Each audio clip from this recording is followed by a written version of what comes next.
Graduation garland, centerpiece.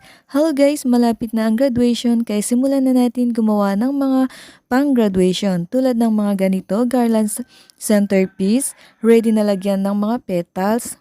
So ito guys, may 3 inches at 2.5 inches.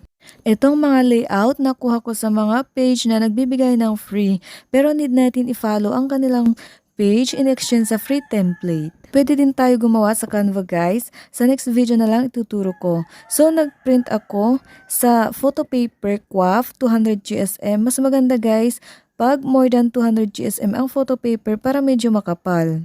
Pagkatapos i-print, manually kinakat ko siya. Ito yung mga 2 inches, tas yung isa is 3 inches.